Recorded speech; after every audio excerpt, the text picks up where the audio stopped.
Hello guys, thanks for checking back on my channel, Mr. Chef.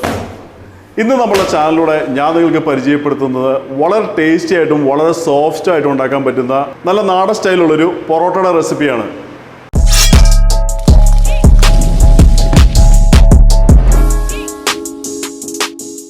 നമ്മൾ മലയാളികൾക്ക് വളരെയധികം ഇഷ്ടമുള്ള ഒരു ഐറ്റമാണ് നമ്മളുടെ കേരള പൊറോട്ട. പക്ഷെ നമ്മൾ പലപ്പോഴും ഒരു തട്ടുകടയിലോ അല്ലാന്നുണ്ടെങ്കിൽ ഒരു റെസ്റ്റോറൻറ്റിൽ പോയി കഴിക്കുമ്പോൾ ഉള്ള ആ സോഫ്റ്റ്നെസ് അല്ലെങ്കിൽ ആ ലെയറിങ് പലപ്പോഴും നമ്മുടെ വീട്ടിലുണ്ടാക്കുമ്പോൾ കിട്ടാറില്ല. നമ്മുടെ തട്ടുകടയിൽ കിട്ടുന്ന അതേമാതിരി തന്നെ നമ്മുടെ വീട്ടിൽ എങ്ങനെ നല്ല അടിപൊളിയായിട്ട് സോഫ്റ്റ് ആയിട്ടും ടേസ്റ്റി ആയിട്ടും ഒരു കേരള പൊറോട്ട ഉണ്ടാക്കുക എന്നുള്ളതാണ് ഞാൻ നിങ്ങൾക്ക് ഇന്ന് കാണിക്കുന്നത്. നമ്മുടെ റെസിപ്പിക്ക് ആവശ്യമുള്ള എല്ലാ ഐറ്റംസും ഞാനിവിടെ റെഡിയാക്കി എടുത്ത് വെച്ചിട്ടുണ്ട്.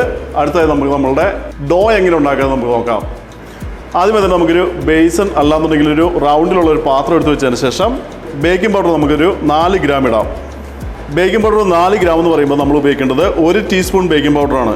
അടുത്തായി നമുക്ക് സോൾട്ട്, അത് നമ്മൾ 14 ഗ്രാമാണ് ഇടുന്നത്. സോൾട്ട് 14 ഗ്രാം എന്ന് പറയുമ്പോൾ നമുക്ക് 2.5 ടീസ്പൂണാണ് വരുന്നത്. അടുത്തായി നമ്മൾ ഇതിലേക്ക് ഇടുന്നത് ഷുഗറാണ്. ഷുഗർ നമ്മൾ 20 ഗ്രാം ഇടുന്നുണ്ട്. Milk powder 15 gram.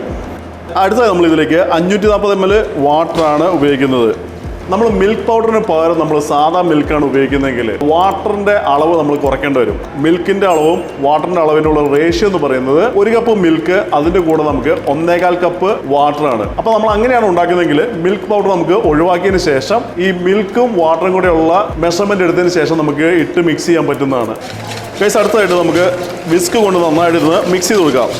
നമ്മൾ നന്നായിട്ട് മിക്സ് ചെയ്തിട്ടുണ്ട്. അടുത്തായി നമുക്ക് ഇതിലേക്ക് ആവശ്യമായുള്ള മൈദ ഇടാം. നമ്മൾ 1 കിലോ മൈദയാണ് ഇതിനു വേണ്ടി ഉപയോഗിക്കുന്നത്. മൈദ ഇട്ടതിന് ശേഷം നമുക്ക് ഇത് നന്നായിട്ടൊന്ന് മിക്സ് ചെയ്തെടുക്കാം. അപ്പോൾ നമുക്ക് കാണാൻ പറ്റും നമ്മളുടെ ഡോ നന്നായിട്ട് ഫോം ആയിട്ടുണ്ട്. ബേസിൽ ഒട്ടാതെ തന്നെയാണ് ഡോ വരുന്നത്. അടുത്തായി നമുക്ക് 50 ഗ്രാം ഓയിൽ ഇല്ലാന്നുണ്ടെങ്കിൽ 1/4 കപ്പ് ഓയിൽ ഇതിലേക്ക് ഒഴിച്ചിട്ട് ശേഷം വീണ്ടും നമുക്ക് നന്നായിട്ടൊന്ന് മിക്സ് ചെയ്ത് കൊടുക്കാം. ഗൈസ്, അപ്പോൾ നമുക്ക് കാണാൻ പറ്റും നമ്മളുടെ ഡോ നല്ല സോഫ്റ്റ് ആയിട്ടുണ്ട്. അപ്പോൾ നമ്മളുടെ മെഷർമെൻറ്റ് കറക്റ്റ് ആണെന്നുണ്ടെങ്കിൽ നമ്മളുടെ ടേബിളിൽ സ്റ്റിക്ക് ചെയ്യാണ്ട് തന്നെ നമുക്ക്, അല്ലെങ്കിൽ കയ്യിൽ സ്റ്റിക്ക് ആവാണ്ട് തന്നെ കറക്റ്റായിട്ട് നമുക്ക് ഡോ ഉണ്ടാക്കിയെടുക്കാം.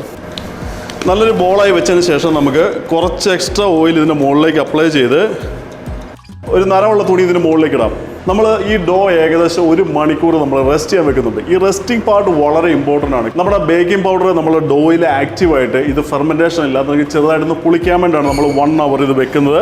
വെക്കുമ്പോൾ എപ്പോഴും നമ്മളുടെ ചെറുതായിട്ട് നനഞ്ഞ തുണി ഇതിൻ്റെ മുകളിൽ കവർ ചെയ്യാണ്ട് പ്രത്യേകം ശ്രദ്ധിക്കുക. ഗൈസ്, അപ്പോൾ എനിക്ക് നിങ്ങളുടെ ഒരു ഹ്യൂജ് ഫേവർ ചോദിക്കാനുണ്ട്. നമ്മുടെ ഈ വീഡിയോ കാണുന്ന എല്ലാവരും ഓരോ ലൈക്സ് കൊടുക്കാനായിട്ട് പ്രത്യേകം ശ്രദ്ധിക്കുക. നമ്മുടെ ചാനലിൽ കൂടുതൽ ആൾക്കാരിലേക്ക് എത്തുന്നതിന് വളരെയധികം ഹെൽപ്പ് ചെയ്യും. അപ്പോൾ മറക്കാണ്ട് എല്ലാവരും ഓരോ ലൈക്സ് കൊടുക്കുക. ഓക്കെ,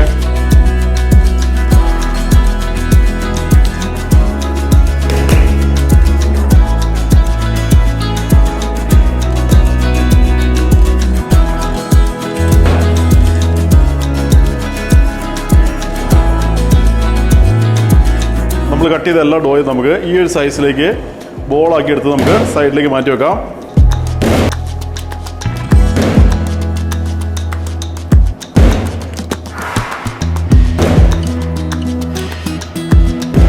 ഗൈസ്, നമ്മുടെ പൊറോട്ടയ്ക്ക് ആവശ്യമുള്ള ബോൾസൊക്കെ നമ്മൾ ഉണ്ടാക്കിയെടുത്ത് വെച്ചിട്ടുണ്ട്.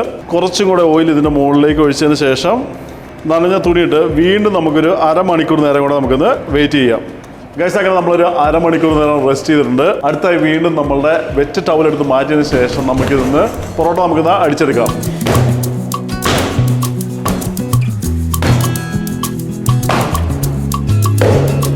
പൊറോട്ട നമുക്ക് നന്നായിട്ട് വീശി അടിച്ചതിന് ശേഷം നമുക്ക് സാധാ പൊറോട്ട ഉണ്ടാക്കുവാനായിട്ട് നമുക്ക് നടുക്ക് തന്നെ ഒന്ന് കട്ട് ചെയ്യാം. നടുക്ക് കട്ട് ചെയ്തതിന് ശേഷം ഒരു സൈഡിലെ പീസ് എടുത്ത് നമുക്ക് ലെങ്ത് ആയിട്ട് ബീറ്റ് ചെയ്തതിന് ശേഷം എടുത്തു കഴിഞ്ഞാൽ നമുക്ക് റോൾ ചെയ്ത് റെഡി ആയിട്ടുണ്ട്. അതെടുത്ത് നമുക്ക് സൈഡിലേക്ക് മാറ്റി വെക്കാം. അപ്പോൾ ഗൈസ്, നമ്മൾ പൊറോട്ട എല്ലാം അടിച്ച് കഴിഞ്ഞിട്ടുണ്ട്. അടുത്തായിട്ട് നമ്മളുടെ വളരെ ഇമ്പോർട്ടൻ്റ് ആയിട്ടുള്ള പാർട്ടാണ് നമ്മൾ ഈ സാധനം റെസ്റ്റ് ആയിട്ട് വെക്കണം. അപ്പോൾ അടുത്തായിട്ട് നമുക്ക് ഇതിൻ്റെ മുകളിലേക്ക് കുറച്ചും കൂടെ ഓയിൽ ഒഴിക്കുന്നുണ്ട്. ഓയിൽ നന്നായിട്ട് പൊറോട്ടയ്ക്കകത്ത് വരുന്നുണ്ട്. അത് നിങ്ങൾ പുറത്ത് പോയി കഴിക്കുമ്പോൾ അത് മനസ്സിലാക്കി കഴിക്കുക. ഡയറ്റിംഗ് ഉള്ള ആൾക്കാരാണെങ്കിൽ പൊറോട്ട ഒഴിവാക്കുന്നതാണ് ഏറ്റവും ബെസ്റ്റ്. പിന്നെ ചെറിയ പോർഷനൊക്കെ കഴിച്ച് നമുക്ക് അഡ്ജസ്റ്റ് ചെയ്യാൻ പറ്റുമെന്നുണ്ടെങ്കിൽ അത് നല്ലതാണ്. ഓക്കെ, നമ്മൾ കുറച്ചും കൂടെ ഓയിൽ അപ്ലൈ ചെയ്തതിന് ശേഷം നേരത്തെ നമ്മുടെ സെയിം നനഞ്ഞ തുണി ഇതിന് മുകളിലേക്ക് ഇടുന്നുണ്ട്. അടുത്തായിട്ട് നമുക്ക് ഇതൊന്ന് റെഡി ആവുന്ന വരെ നമുക്കൊന്ന് വെയിറ്റ് ചെയ്യാം. 1/2 മണിക്കൂർ നേരം റെസ്റ്റ് ചെയ്തതിന് ശേഷം അടിച്ചു വെച്ച പൊറോട്ട നമുക്കൊരു കല്ലിലേക്ക് ഇട്ട് നന്നായിട്ടൊന്ന് പരത്തിയെടുക്കാം. പരത്തുന്നതിന് മുമ്പായി തന്നെ ടേബിളിൽ നന്നായിട്ട് ഓയിൽ അപ്ലൈ ചെയ്യാനായിട്ട് പ്രത്യേകം ശ്രദ്ധിക്കുക. അടുത്തതായി ചൂടായ പൊറോട്ടക്കല്ലിലേക്ക് ഓയിൽ ഒഴിച്ചതിന് ശേഷം പരത്തിയ പൊറോട്ട ഓരോന്നോരോന്നായിട്ട് ഇതിലേക്ക് ഇടാം.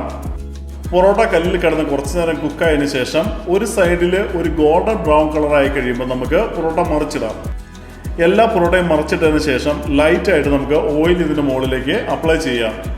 രണ്ടാമത്തെ സൈഡും പൊറോട്ട ഒരു ഗോൾഡൻ ബ്രൗൺ കളറായി കഴിയുമ്പോൾ വീണ്ടും നമുക്കിത് മറിച്ചിടാം. അതിനുശേഷം ലൈറ്റായിട്ട് വീണ്ടും നമുക്ക് ഓയിൽ അപ്ലൈ ചെയ്ത് പൊറോട്ട നന്നായി കുക്കായി കഴിയുമ്പോൾ ഇതെല്ലാം കൂടെ എടുത്ത് നമുക്ക് ടേബിളിലേക്ക് അറേഞ്ച് ചെയ്യാം. അതിനുശേഷം കൈകൊണ്ട് നന്നായി അടിച്ചെടുത്ത് കഴിഞ്ഞാൽ നമ്മളുടെ പൊറോട്ട ഇവിടെ റെഡി ആയിട്ടുണ്ട്.